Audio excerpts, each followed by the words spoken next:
अस्सलाम वालेकुम नाजरीन, प्रोग्राम टैक्स और अवाम के साथ मैं हूं अफजल यूबी। नाजरीन, आज हम जो हमारे प्रोग्राम में टॉपिक है वो है विद होल्डिंग टैक्सेस, और इस पर बात करने के लिए आज हमारे साथ मौजूद हैं अब्दुल रऊफ म्यू साहब। आप डिप्टी कमिश्नर हैं FBR में। नाजरीन, इससे पहले कि हम अपनी गुफ्तगू का आगाज़ करें, पहले देखते हैं माहिरीन इस हवाले से क्या कहते हैं। विद होल्डिंग टैक्सेस के हवाले से जिस पहलू की तरफ मैं आज आपकी तवज्जो मबजूल करवाना चाहूँगा वो ऑनलाइन IRIS सिस्टम के ऊपर जो विद होल्डिंग स्टेटमेंट्स फ़ाइल होती हैं उनके मुतल्लिक है।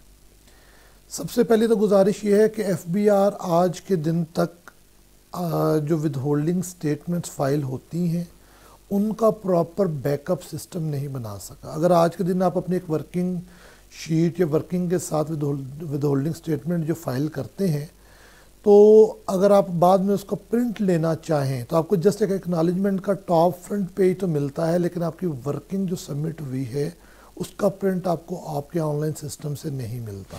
आखिरी बात जो उसके ऊपर मैं कहूँगा वो विद होल्डिंग स्टेटमेंट्स की पेनल्टी है। आज के दिन 2500 रुपया डेली नॉन फाइलिंग की पेनल्टी है, जो कि अगर आप 2500 को ज़रबे 365 दिन करें तो 9 लाख और ज़रबे 12 स्टेटमेंट्स करें तो 1 करोड़ रुपया बनती है, जो कि अक्सर 99% जो बिज़नेस है उनकी वर्थ से भी ज़्यादा पेनल्टी है। और डिपार्टमेंट इसको बड़ा हार्श यूज़ करता है और ऑफिसर्स इसको अपनी ब्राइबरी की बुनियाद बनाने के लिए भी, डराने धमकाने के लिए भी यूज़ करते हैं। तो जो पेनल्टी है इसको रैशनल किया जाए टैक्स पेमेंट के साथ। अगर किसी की वाकई को टैक्स पेमेंट जमा हुई थी, होनी थी और उसे नहीं करवाई तो टैक्स पेमेंट की रेशियो से पेनल्टी का तयन किया जाए, ना कि जो नील फाइलर है उस पर भी सेम पेनल्टी चार्ज की जाए। देखिए जी, जहाँ तक बात है ना विद होल्डिंग टैक्सेस, उनका सिस्टम और जो अभी रिवेलिंग हमारे जो लॉज हैं उसके मुताबिक तो हमें इनकम टैक्स ऑर्डिनेंस 2001 का नाम ख़त्म करके विद होल्डिंग टैक्स एक्ट रख देना चाहिए। उसकी बुनियादी वजह यह है कि इनकम टैक्स ऑर्डिनेंस जिसके नाम से हम ये समझते हैं कि जी इनकम का मतलब है कि जब आप पूरा eight the end of the year, जब आप अपना प्लस माइनस करके profit and loss, balance sheet, everything जब कैलकुलेशन के बाद अगर कोई आपके पास बनती है तो वो इनकम है, और इनकम के ऊपर आपने टैक्स देना होता है। लेकिन अनफॉर्चुनेटली यहाँ पर क्या हो रहा है, पहले एडवांस टैक्स के नाम पर रेवेन्यू इकट्ठा किया जाता रहा कि एडवांस टैक्स मुल्क की ज़रूरियात के तहत, ये बरसों पहले ये निज़ाम बना था कि अगर कभी किसी मुल्क को ज़रूरत होगी तो एडवांस टैक्स लिया जा सकता है। हमें इस निज़ाम से निकलना है। अगर आपने इनकम टैक्स लेना है तो फिर आप हमारी इनकम पर लें। आप हमारी इनकम का पहले से तयन कर लेते हैं कि आपको एंड ऑफ द ईयर इतनी इनकम होनी है। भाई ज़िंदगी मौत का नहीं पता, यहाँ पर अगले सांस का नहीं पता। आप कैसे कहते हैं कि जी आपको अगले साल में इतनी होनी है, लिहाजा आप इतनी इसकी एडजस्टमेंट ले लीजिएगा। दूसरी बात है कि इसका दूसरा अगर रुख देखा जाए, सेल्स टैक्स में पार्टीज़ को इन्होंने टाइट किया हुआ है कि आप इतने % काटें, इतने % काटें। वो इस तरह से इतना वो जकड़ा हुआ है कि लोगों का जो प्रॉफिट है वो भी गवर्नमेंट खा जाती है।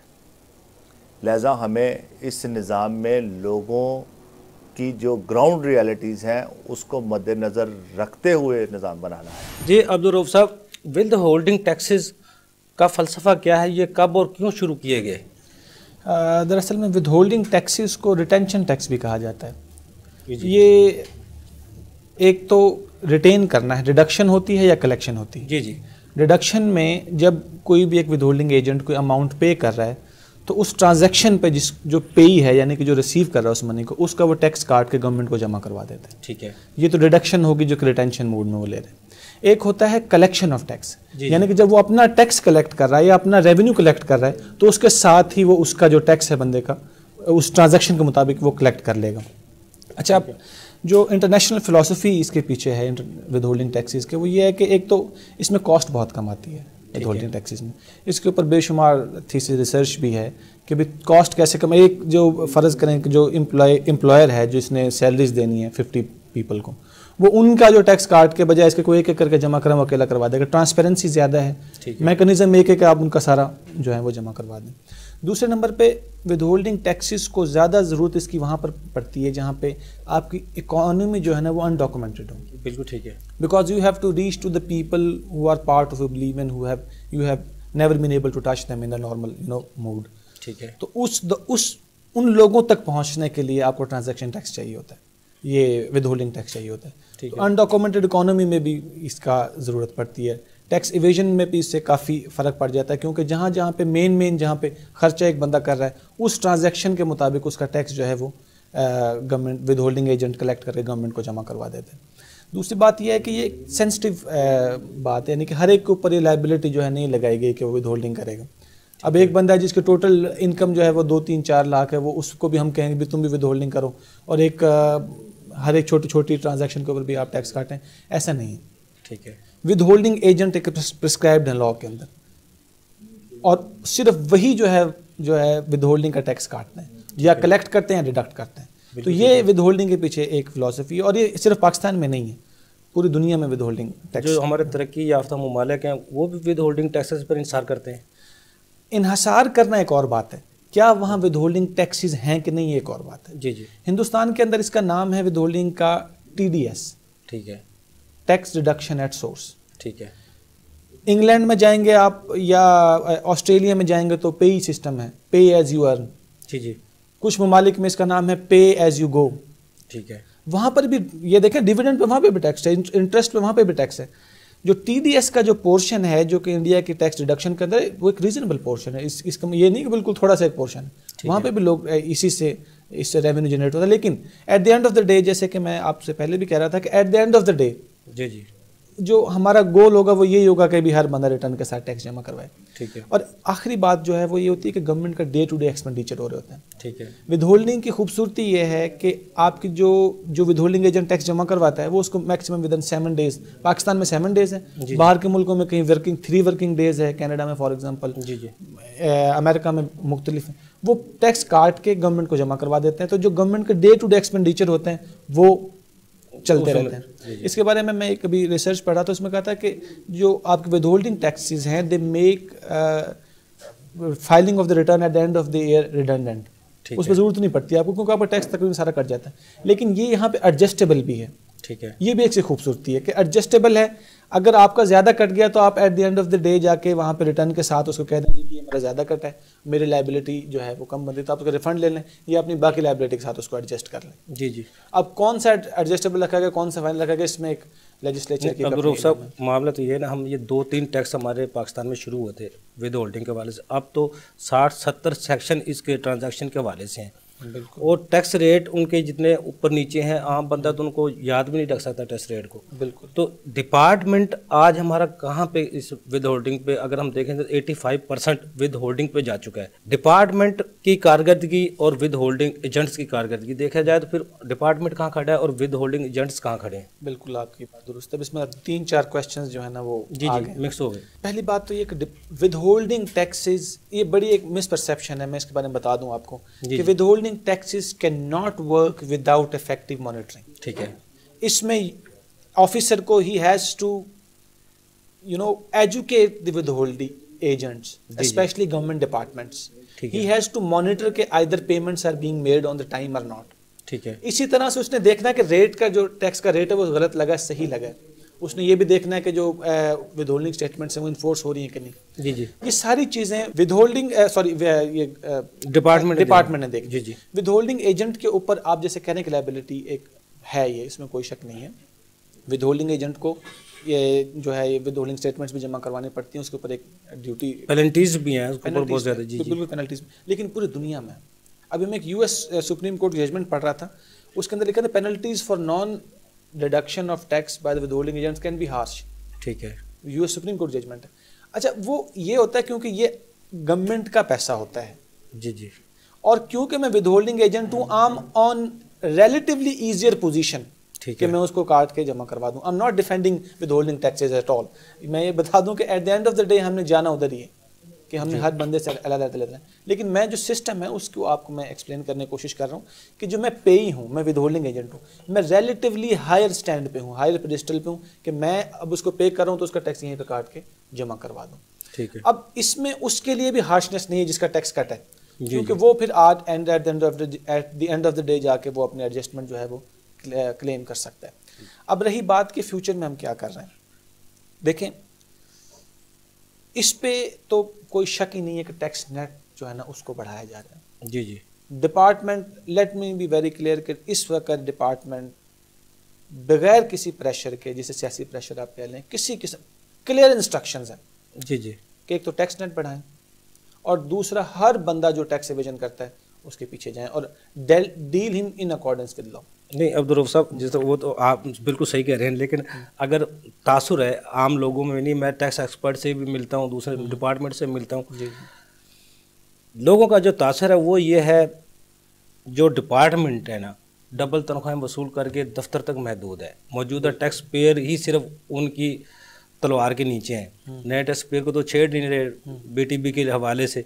विद होल्डिंग एजेंट्स हैं जो 2 लाख से ज़ायद हैं, वो 70 या 80% टैक्स हेल्ड करके डिपार्टमेंट को जमा करवा रहे हैं, फिर डिपार्टमेंट की कारकर्दगी तो ज़ीरो हो गई। नहीं ऐसी बात नहीं है। देखें, एक तो पहले मैंने आपको बताया कि विद होल्डिंग एजेंट्स कैसे काम कर रहे हैं, उनसे जो टैक्स की, अगर टैक्स उनसे ज़्यादा हो रहा है इसका मतलब है कहीं ना कहीं पे कुछ चीज़ें ठीक की गई हैं तो ठीक होगा। पहली बात तो ये। दूसरी बात ये कि जो भी डाटा हमारे पास आया है हम उसमें जा रहे हैं। अब देखें सब विद होल्डिंग से आया, 236C विद होल्डिंग से आया, के विद होल्डिंग से आया, 234 231 बी विद होल्डिंग से आया। मैं पहले वो 60-70 सेक्शन है जो हम उनके पीछे जा रहे हैं। उनके ये let me be very clear to you जी हर बंदा जिसके ऊपर रीजनेबल अमाउंट हमें नजर आई है हम उसके पीछे जा रहे हैं। जी किसी किस्म का डाउट नहीं इस बारे में। हमारा बीटीबी में इस वक्त अभी रिसेंटली मैं देख रहा था कि उनकी परफॉर्मेंस वो ज़्यादा से ज़्यादा टैक्स पेयर्स को बुक करने में लगे हुए हैं। और ये नहीं कि जितना डाटा आता है, अब बीटीबी तो हम उसको डायरेक्टरेट भी बनाया, उसके बावजूद उसकी परफॉर्मेंस तो अब्दुल रऊफ साहब बिल्कुल जीरो है। देखने में तो अभी तक कुछ नहीं है। जीरो कहना एक स्वीपिंग स्टेटमेंट हो गया, आई डोंट थिंक जीरो है। लेकिन एक बात देखें, FBR is a part of this country, कोई शक नहीं इसमें।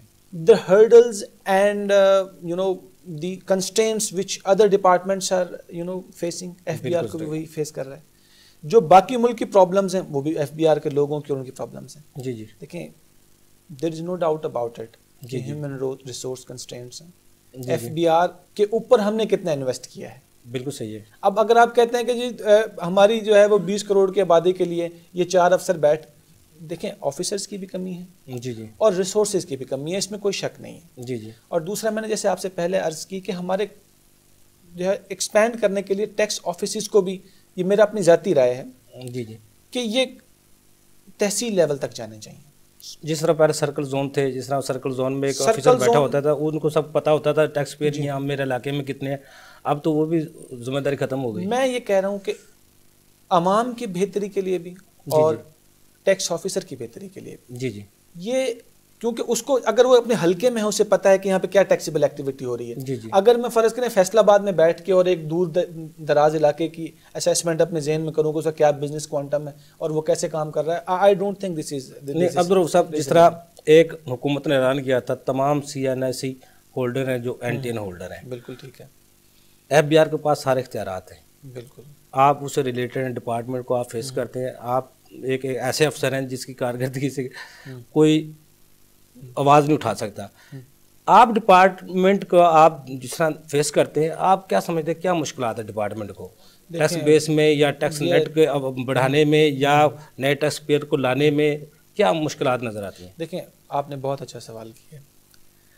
पहली बात तो ये कि ह्यूमन रिसोर्स की जो है ना बहुत कमी है, स्टाफ की कमी है, ऑफिसेज नए नहीं है। और दूसरी बात यह है कि जो डाटा हमारे पास है वो डाटा इंटीग्रेशन की तरफ हम जा रहे हैं। जी डाटा इंटीग्रेशन हमारे पास अभी उस तरफ, मतलब कि नादरा का डाटा 1 क्लिक पे अवेलेबल है, प्रेजेंट गवर्नमेंट ने काम शुरू किया है, 1 क्लिक पे अवेलेबल है।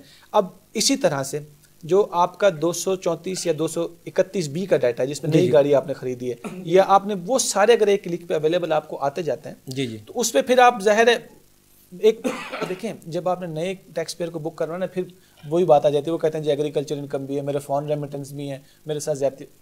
हमें भी फिर एक ड्यू प्रोसेस ऑफ लॉ को फॉलो करना पड़ता है। उसको हमने एक अपॉर्चुनिटी ऑफ बीइंग हर्ड देनी है कि भाई आपकी ये वजह है, आपने ये गाड़ी खरीदी, वो कहता है जी कि मेरी गाड़ी है। फर्ज करें एक कमसन बच्चा, वो कहता है जी कि सारी की सारी जो है ना मेरे बाप ने मुझे बाहर से पैसे भेजे हैं। हमने उसको ड्यू प्रोसेस ऑफ लॉ को फॉलो करवाने के बाद फिर उसको टैक्स नेट में लेके आना और उससे फिर रिकवरी भी होती है। अब्दुल रऊफ साहब, मैंने एक रिपोर्ट शाया की थी 2013 में, मुझे याद है अभी तक, डाइवो को 120 गाड़ियाँ थी, जी जी जी। BTB ने उस पे काम वर्क जी, किया, जी, तो वो बाकी लोगों के नाम, मुख्तलिफ लोगों के नाम चाय रजिस्टर बनाने वाले के नाम थी, कोई फ्रूट बेचने वाले के नाम थे, गाड़ियाँ निकली थी, वो असल बंदा तो गायब था। लेकिन ये वजूहात क्या बनती है? टैक्स पेयर या टैक्स कलेक्शन करने वाला अफसर, दोनों के दरमियान इत्मीनान का फुकदान है या खौफ है? क्या वजह है? लोग क्यों नहीं टैक्स नेट में आना चाहते, क्यों अपने आप को रजिस्टर नहीं करना चाहते?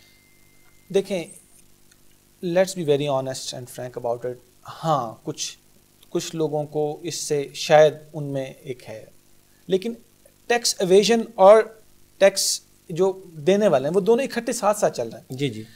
अब हमने उनमें डिफरेंशिएट भी करना है। जी जी। लेकिन देखें, इस वक्त मौजूदा दौर में मैं आपको बताऊं कि जितना एक ऑफिसर कर सकता है ना, उतनी मुरव्वत, उतनी मोहब्बत और उतनी नरमी के साथ जी जी हम टैक्स पेयर को डील करते हैं, जिस कदर हम कर सकते हैं। बल्कि कभी ऐसा नहीं होता, ये खौफ वेट कर, बीच की कोई फजा है जो बीच की गैप को खत्म करना, गैप को खत्म करना चाहिए। जैसे मैं आपको पहले भी अर्ज कर रहा था कि टैक्स पेयर्स की एजुकेशन होनी चाहिए। जी जी। उनको जरा थोड़ा सा फैसिलिटेट करें। टैक्स कल्चर को फरोग देना हुकूमत का काम है, उसको कल्चर को सेमिनार करवाने, कोई नए टैक्स लगाने, उसके लिए तो बिल्कुल अवेयरनेस देना आवाम में। बिल्कुल, ये बात है, आपकी बात बिल्कुल दुरुस्त है। और दूसरा ये है कि मैं बार बार ये बात कह रहा हूँ कि जो ऑफिसर है ना, वो या जो टैक्स कलेक्टर है वो दूर है आवाम से। जी जी।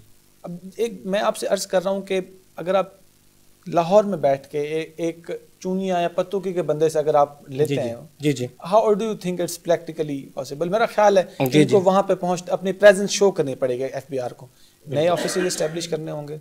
और मेरा ख्याल है गवर्नमेंट इस पे काम भी कर रही है। अब्दुल रऊफ साहब, मुझे ब्रेक का कहा जा रहा है, ब्रेक से बाद आके आपसे मज़े मज़े की बातें करते हैं। अभी बहुत से सवाल पीछे है।